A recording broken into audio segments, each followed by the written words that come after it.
말미암아 사망이 들어왔나니 이와 같이 모든 사람이 죄를 지었으므로 사망이 모든 사람에게 이르렀느니라.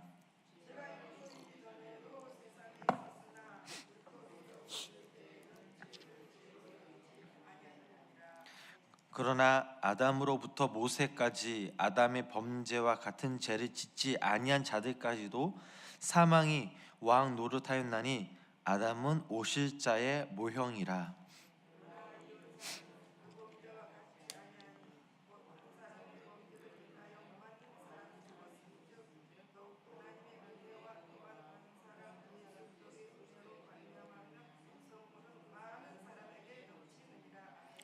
또 이 선물은 범죄한 한 사람으로 말미암은 것과 같지 아니하니 심판은 한 사람으로 말미암아 정죄에 이르렀으나 은사는 많은 범죄로 말미암아 의롭다 하심에 이름이니라.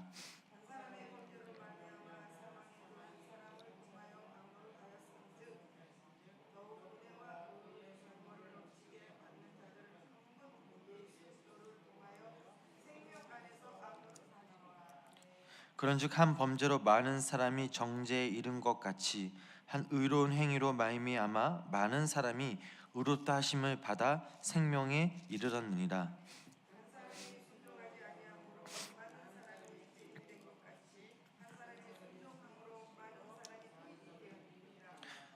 율법이 들어온 것은 범죄를 더하게 하려 함이라. 그러나 죄가 더한 곳에 은혜가 더욱 넘쳤느니. 함께 읽으시겠습니다. 이는 죄가 사망 안에서 왕노릇한 것 같이 은혜도 또한 의로 말미암아 왕노릇하여 우리 주 예수 그리스도로 말미암아 영생에 이르게 하려 함이라. 아멘. 오늘도 살아계신 주님을 찬양합니다. 오늘 하루도 주님의 인도하심 가운데 순종하시며 주님만을 바라보시는 우리 성도님들 되시기를 주님의 이름으로 간절히 축원합니다. 오늘 본문의 말씀은 바로 이 죄가 어떻게 들어왔으며 어떻게 그 죄에서 구원받는가를 설명하고 있습니다. 즉 구원받은 동기에 대해 설명하고 있는 것입니다. 우리가 어떻게 구원받았을까? 첫 번째로 그리스도의 은혜 때문임을 말하고 있습니다. 우리 15절 말씀을 우리 함께 한 번 더 함께 읽어보시겠습니다. 그러나 이 은사는 그 범죄와 같이 아니하니 곧 한 사람의 범죄를 인하여 많은 사람이 죽었은즉 더욱 하나님의 은혜와 또한 한 사람 예수 그리스도의 은혜로 말미암아 선물은 많은 사람들에게 넘쳤느니라. 아멘. 우리의 구원이 그리스도의 은혜 때문임을 알기 위해서는 죄가 어떻게 우리에게 들어왔는지를 알아야 합니다. 오늘 본문은 그 죄가 세상에 들어온 것은 아담 한 사람 때문이라는 그 대표 원리를 갖고 설명하고 있습니다. 내가 에덴 동산에 있어서 죄를 지은 것이 아니라 나는 그때 당시 에덴 동산에 없었는데 나는 죄인이다 라고 말합니다. 누구 때문입니까? 바로 한 사람 아담 때문에 그렇다라는 것입니다. 우리가 생각해 보면 조금 억울하지 않습니까? 그런데 이런 경우는 살다 보면 참으로 많이 있습니다. 한 사람 때문에 다수가 동일한 그 어려움을 겪을 때가 있습니다. 가령 예를 들면 이렇습니다. 초등학교 다닐 때 반 아이 한 명이 돈을 훔치거나 무슨 잘못을 했을 때 선생님으로부터 반 전체가 벌을 받는 경우가 있었습니다. 또한 무슨 일을 하다 보면 또 오늘날 사회적인 뉴스를 보면 한 사람의 잘못으로 인해 많은 사람들이 한 공동체가 큰 비극을 경험하기도 합니다. 마찬가지로 한 사람의 죄로 인해 전 인류가 그 죽음이라는 것을 맞이하게 됩니다. 이것이 기독교에서 말하는 죄의 속성입니다. 그런데 하나님은 인류의 죽음을 가만히 보고만 계시지 않으셨습니다. 아담의 죄로 말미암아 사망이라는 것을 겪어야만 했지만 그러나 한 사람 예수 그리스도로 인하여 그 사망에서부터 벗어나게 하셨습니다. 즉 죄를 지어 죽음을 가져온 한 사람이 있는가 하면 생명을 가져온 한 사람이 있음을 오늘 본문은 말하고 있습니다. 하나님은 한 사람으로 말미암아 인류에게 찾아온 범죄와 사망을 치료하기 위해서 하나님의 은혜를 주시고자 하셨습니다. 그 하나님의 은혜로 말미암아 선물을 통해서 죄와 사망을 극복하는 하나님의 그 처방을 제시하고 있습니다. 그러면 그 은혜가 무엇입니까? 은혜는 한마디로 말하면 받을 자격이 없는 자들에게 베풀어지는 그 일방적인 사랑을 말하고 있습니다. 우리는 바로 예수 그리스도의 은혜, 즉 일방적인 사랑으로 구원받았음을 우리는 명시해야 될 줄 믿습니다. 두 번째로는 예수 그리스도의 그 순종 때문에 우리가 구원받을 수 있었습니다. 우리 다 같이 19절 말씀을 우리 함께 읽어 보시겠습니다. 한 사람이 순종하지 아니함으로 많은 사람이 죄인 된 것 같이 한 사람이 순종하심으로 많은 사람이 의인이 되리라. 아멘. 우리가 그 아담과 예수님을 비교해 보면 아담은 불순종하였고 예수님은 순종하셨습니다. 아담은 유혹에 넘어갔지만 예수님은 유혹을 이기셨습니다. 아담은 죄인을 되게 만들었고 하지만 예수님은 의인 되게 만드셨습니다. 아담으로 인하여 저주가 들어왔지만 예수님으로 인하여 은혜가 들어왔음을 우리는 알 수가 있습니다. 성도님 여러분, 우리가 살아가다 보면 순종이 쉽습니까? 아니면 불순종이 쉽습니까? 곰곰이 생각해 보면 아마 불순종이 너무나도 쉽습니다.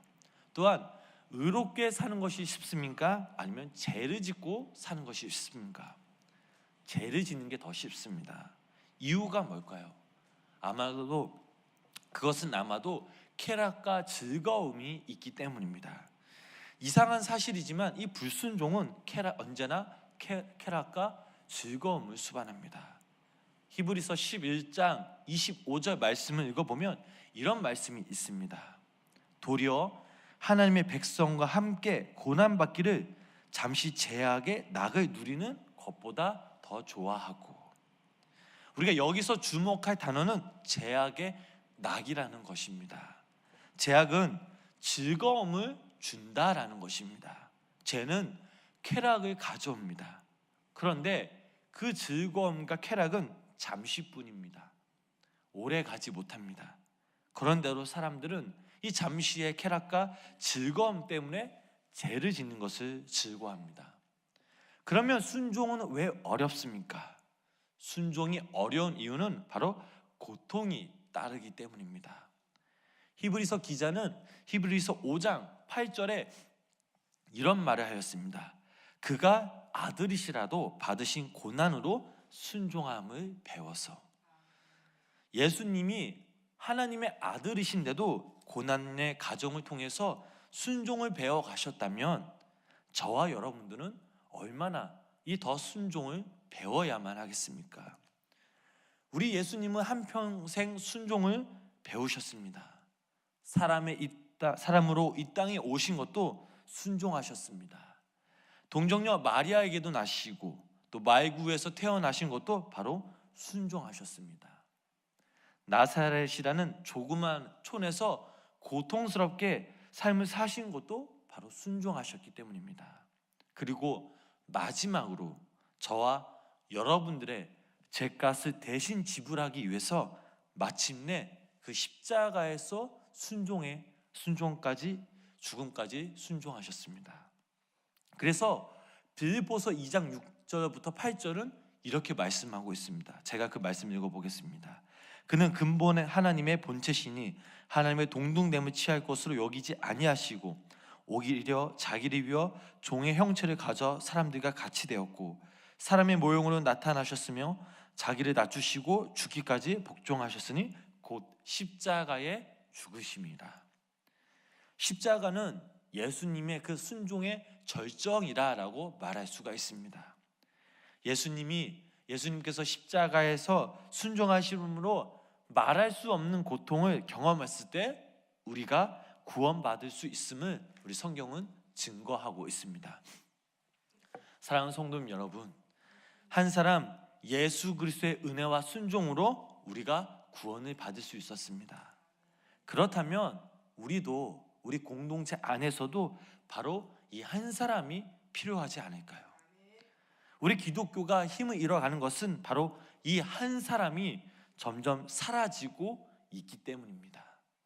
손해보려는 사람, 사랑하려는 사람, 용서하려는 한 사람, 겸손하려는 한 사람, 또한 순종하려는 한 사람이 필요한 시대를 살아갈 수 있음을 우리는 느낄 수가 있습니다. 그 한 사람이 바로 오늘 우리가 되었으면 좋겠습니다. 왜 굳이 우리가 해야 됩니까? 라고 생각하고 질문할 수가 있습니다. 답은 간단합니다. 바로 우리가 예수님으로 인해 구원받았고 우리가 지금 예수님을 믿기 때문입니다. 그분으로 인해서 우리는 영원한 생명을 얻었기 때문입니다. 바로 우리 성도님과 제가 예수 그리스도의 그 사랑에 빚진 자이기 때문입니다. 바라기는 오늘도 우리의 삶 가운데 이 예수님의 희생과 순종을 따라가는 저와 우리 성도님들 되시길 주님의 이름으로 간절히 축원합니다. 기도하시겠습니다. 오늘도 이 시간 우리가 주님 앞에 나아갑니다. 우리의 부질없음을, 우리의 죄악됨을 고백합니다. 그리고 깨닫습니다. 한 사람 예수 그리스도로 인해 우리가 구원받았음을, 영원한 생명을 얻었음을 고백합니다. 우리가 믿음 생활하면서 예수님의 희생을 늘 기억하게 하시고 우리들도 주님의 십자가의 사랑과 은혜를 늘 품으며 전하는, 또 순종하는 믿음의 자녀들이 되게 하여 주시옵소서. 오늘 하루도 이 땅에서 한 사람으로 살아갈 때 사랑하려고, 용서하려고, 애쓰려고 겸손과 사랑으로, 평안으로 복되게 귀하게 살아가게 하여 주시옵소서. 예수님의 이름으로 간절히 기도드렸습니다. 아멘.